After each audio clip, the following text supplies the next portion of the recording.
Following the passing of Pope Francis, the world pauses to reflect on a papacy that redefined compassion, challenged tradition, and reached across faiths and frontiers.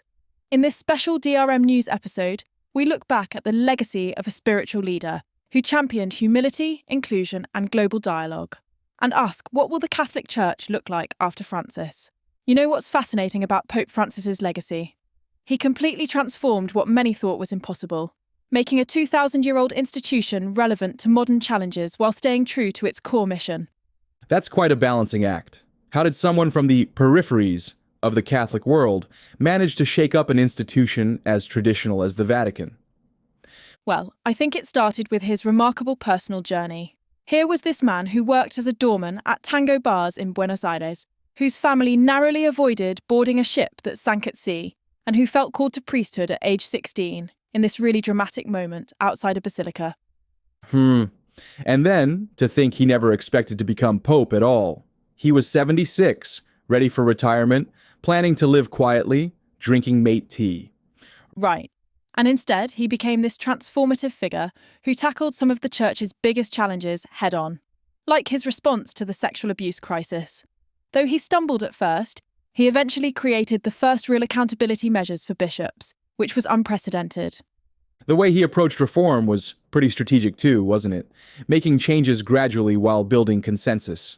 Exactly. And what's really interesting is how he used his own style to signal change. Living in a simple guest house instead of the papal apartments, driving around in a Ford Focus, carrying his own briefcase. These weren't just symbolic gestures, they reflected his genuine belief that church leaders should live more simply. Though that certainly didn't sit well with everyone.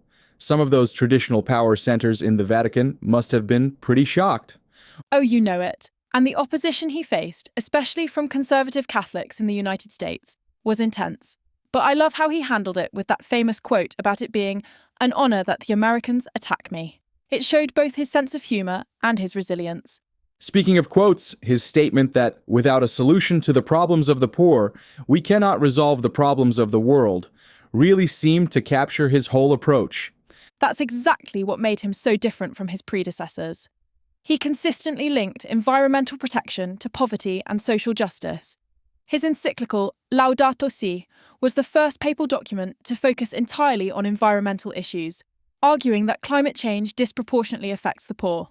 Well, that kind of thinking certainly expanded the traditional role of the papacy, didn't it?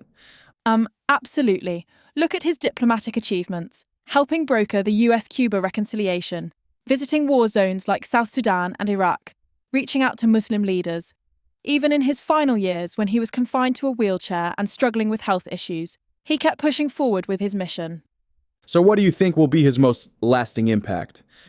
I think his greatest achievement was showing that change was possible in an institution often viewed as unchangeable.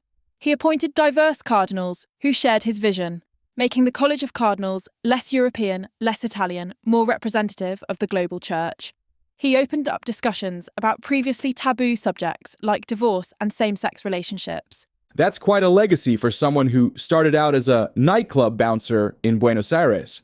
And perhaps that's what made him so effective. He wasn't seeking power or position, but rather trying to serve according to his convictions. Whether it was washing the feet of prisoners, visiting refugee camps, or challenging world leaders on climate change, he maintained that focus on serving others rather than accumulating power.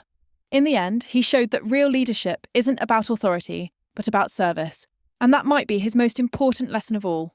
Sounds like he really lived up to the name he chose, Francis, after the saint who dedicated his life to the poor and rebuilding the church. Well, that's exactly it. He took that name seriously, and in doing so, he didn't just lead the church. He showed how ancient institutions can adapt to modern challenges while staying true to their core values. That's a pretty remarkable achievement for someone who once said his only plan for retirement was to drink mate tea and live quietly in a seminary.